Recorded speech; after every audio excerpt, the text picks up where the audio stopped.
Louis Gossett Jr., the first black man to win a supporting actor Oscar, dies at 87. Louis Gossett Jr., the first black man to win a supporting actor Oscar and an Emmy winner for his role in the seminal TV miniseries Roots, has died. He was 87. Gossett's first cousin Neal L. Gossett told the Associated Press that the actor died in Santa Monica, California. A statement from the family said Gossett died Friday morning. No cause of death was revealed. Gossett's cousin remembered a man who walked with Nelson Mandela and who also was a great joke teller.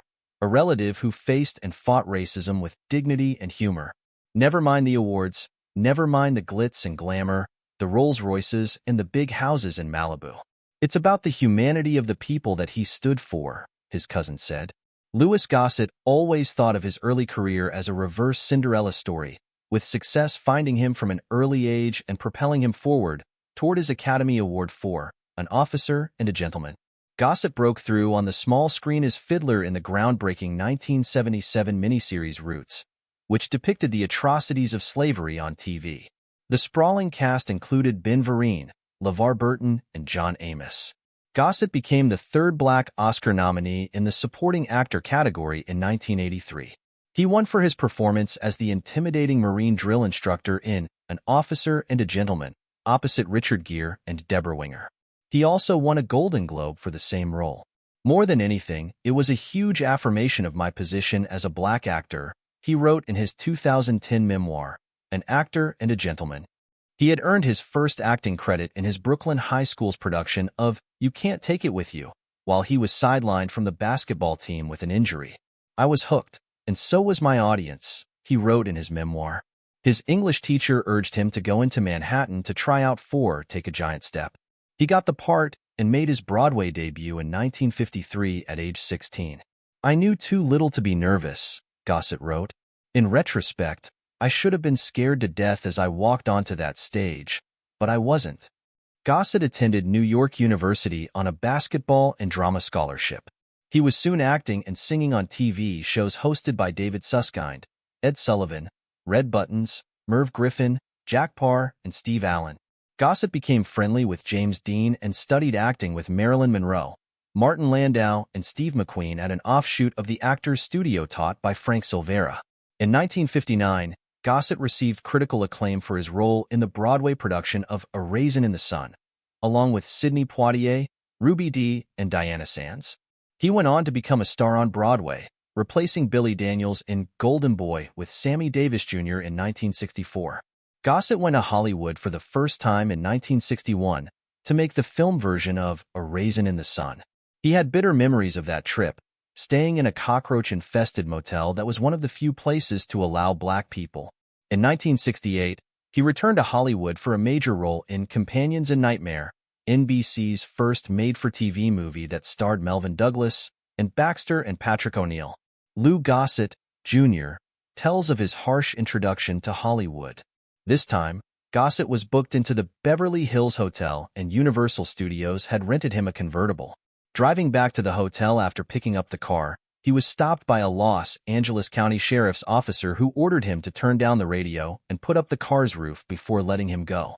Within minutes, he was stopped by 8 sheriff's officers, who had him lean against the car and made him open the trunk while they called the car rental agency before letting him go. Though I understood that I had no choice but to put up with this abuse, it was a terrible way to be treated, a humiliating way to feel, Gossett wrote in his memoir. I realized this was happening because I was black and had been showing off with a fancy car, which, in their view, I had no right to be driving. After dinner at the hotel, he went for a walk and was stopped a block away by a police officer who told him he broke a law prohibiting walking around residential Beverly Hills after 9 p.m. 2 other officers arrived and Gossett said he was chained to a tree and handcuffed for 3 hours. He was eventually freed when the original police car returned. Now I had come face to face with racism, and it was an ugly sight, he wrote, but it was not going to destroy me. In the late 1990s, Gossett said he was pulled over by police on the Pacific Coast Highway while driving his restored 1986 Rolls-Royce Corniche 2. The officer told him he looked like someone they were searching for, but the officer recognized Gossett and left. He founded the Aism Foundation to help create a world where racism doesn't exist. A near miss with the Manson family. Gossett made a series of guest appearances on such shows as Bonanza, The Rockford Files, The Mod Squad, McCloud, and a memorable turn with Richard Pryor on The Partridge Family. In August 1969, Gossett had been partying with members of the Mamas and the Papas when they were invited to actor Sharon Tate's house. He headed home first to shower and change clothes. As he was getting ready to leave, he caught a news flash on TV about Tate's murder. She and others were killed by Charles Manson's associates that night. There had to be a reason for my escaping this bullet, he wrote. Lewis Cameron Gossett was born on May 27, 1936, in the Coney Island section of Brooklyn, New York, to Lewis Sr., a porter, and Helen, a nurse. He later added Jr. to his name to honor his father.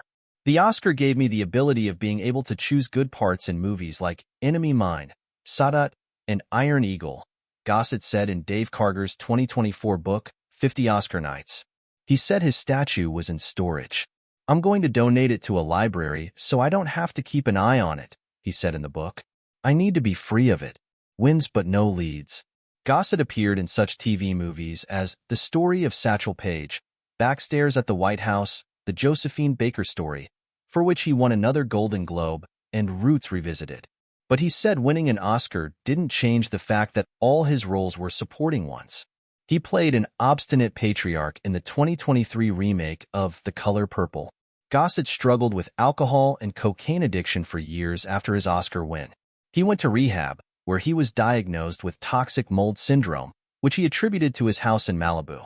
In 2010, Gossett announced he had prostate cancer, which he said was caught in the early stages. In 2020, he was hospitalized with COVID-19. He also is survived by son Sati, a producer-director from his second marriage, and Sharon, a chef whom he adopted after seeing the 7-year-old in a TV segment on children in desperate situations. His first cousin is actor Robert Gossett. Gossett's first marriage to Hattie Glasgow was annulled. His second, to Christina Mangosing, ended in divorce in 1975, as did his third to actor Cindy James Reese in 1992.